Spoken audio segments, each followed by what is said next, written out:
নেতৃত্বত আজি জগদৈ হাইস্কুল প্ৰাংগণত আজি যি আমাৰ BPF দলৰ এটা CWCৰ আগতীয়া সিদ্ধান্ত মৰ্মে যি সামাৰ কেম্পৰ আয়োজন কৰিছে সেই সামাৰ কেম্পৰ ক্লাছ মানে অপেনিঙৰ যিটো শুভ উদ্বোধন আজি কৰা হ'ল। ইয়াত আমাৰ MCLA ডাঙৰীয়া উপস্থিত আছিল আৰু এইটো এটা খুব ভাল পদক্ষেপ লৈছে আমাৰ হাগ্ৰামা মহিলাৰী ছাৰে। এটা মানে খুব ভাল পদক্ষেপ। গোটেই BTCত আমাৰ যিমানখিনি স্কুল হাই স্কুল আছে প্ৰত্যেকটা সমষ্টি ৱাইজ মানে যিখিনি হাই স্কুল আছে তাত সামাৰ কেম্পৰ মানে ব্যৱস্থা কৰিছে আৰু মই ভাবোঁ ইয়াৰ জৰিয়তে আমি যিখিনি গৰীব দুখীয়া ল'ৰা ছোৱালী আছে সিহঁতৰ কাৰণে খুবেই উপকাৰ হ'ব।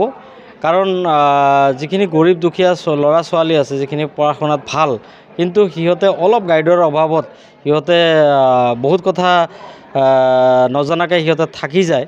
তো তাৰ কাৰণে আমাৰ হাগ্ৰামা মহিলাৰী ছাৰে যিটো ব্যৱস্থা কৰিছে খুব ভাল ব্যৱস্থা কৰিছে আৰু আজি আমাৰ এই জগদৈ হাইস্কুলত এই ক্লাছ যিটো অপেনিং আজিৰ পৰা আনুষ্ঠানিকভাৱে আৰম্ভ হ'ল। যিটো BPF দলে যিটো পদক্ষেপ হাতত লৈছে শিক্ষাৰ্থীসকলে কিমান লাভৱান হ'ব? চাওক, BPF দলে যিটো পদক্ষেপ লৈছে খুব প্ৰশংসনীয় পদক্ষেপ লৈছে। ইয়াতে আমি হাগ্ৰামা মহিলাৰী ছাৰৰ লগতে আমাৰ BPF দলৰ যিজন সন্মানীয় EM ৰবিৰাম নাৰ্জাৰী ছাৰকো আমি ধন্যবাদ দিব লাগিব। ইতিমধ্যে আমাৰ যিখিনি ইয়াতে আমাৰ এইবাৰ যিখিনি আমাৰ টপ 10 ডিষ্ট্ৰিক্টত টপ 10ক আমি এৱাৰ্ডো দিলোঁ। তো জলপানীৰ ব্যৱস্থা কৰা হৈছে। তো শিক্ষা ব্যৱস্থাত যথেষ্ট পৰিমাণে ব্যাপক এটা পৰিৱৰ্তন হ'বলৈ গৈ আছে, আমি এইটো দেখা পাই আছোঁ। ৰাইজলৈ কি মেছেজ দিব?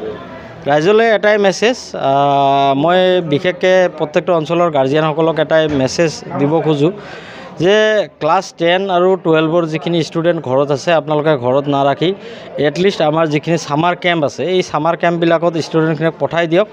ইয়াতে আমাৰ লঘু আহাৰৰ ব্যৱস্থা থাকিব আৰু তাৰ লগতে আমাৰ শিক্ষকসকলে আমাৰ ষ্টুডেণ্টখিনিক যথেষ্ট পৰিমাণে গাইড কৰিব। গতিকে আপোনালোকে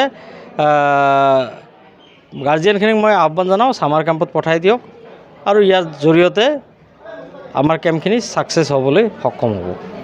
হয়, আমাৰ BPF দলৰ যোৱা PMB ভোটত যি এটা সিদ্ধান্ত লৈছিলে এই সিদ্ধান্তটো আমি ফকৰাগ্ৰাম সমষ্টি হিচাপত সিদ্ধান্তটো আমি সন্মান জনাই পেলাই আজিৰ পৰা আমাৰ BSU আৰু ইয়ত দুটা কমিটিৰ সহযোগত আমি আজিৰ পৰা ফকৰাগ্ৰাম সমষ্টি হিচাপে যি ফ্ৰী ছামাৰ কোচিং আৰম্ভণি আজিৰ পৰা আৰম্ভ কৰা হ'ল আৰু তাৰে আজি জগদৈ হাইস্কুলৰ পৰা প্ৰথমখন আজি আমাৰ সমষ্টি হিচাপত ইয়াৰ পৰা আজি আৰম্ভ হ'ল।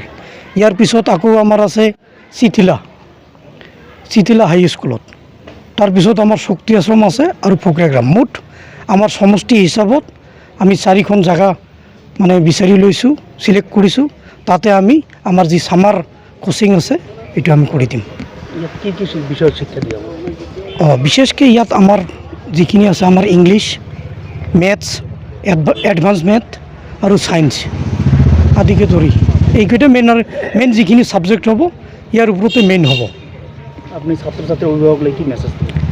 তেখেতলৈ মোৰ এটাই মেছেজ বা আহ্বান, হয়তো ছাত্ৰ ছাত্ৰী বা অভিভাৱকসকলে ক'ব যে আমাৰ ল'ৰা ছোৱালীয়ে 10 মাহ বা 11 মাহ ধৰি স্কুল যাই 1 মাহ ছুটি পাইছে, এই ছুটিৰ টাইমটোতো তেওঁলোকে আকৌ এনেকুৱা আমাৰ ছাত্ৰ ছাত্ৰীবিলাকক ৰখাই দিছে, তেনেকুৱা বুজিব নালাগে।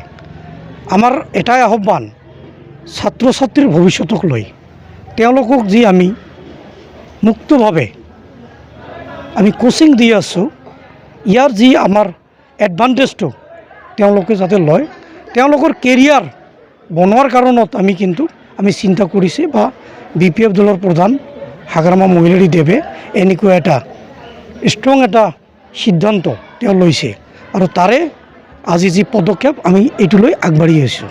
গতিকে এটাই আহ্বান, আপোনালোকৰ ছাত্ৰ ছাত্ৰীক কোচিং লৈ পঠাই দিয়ক।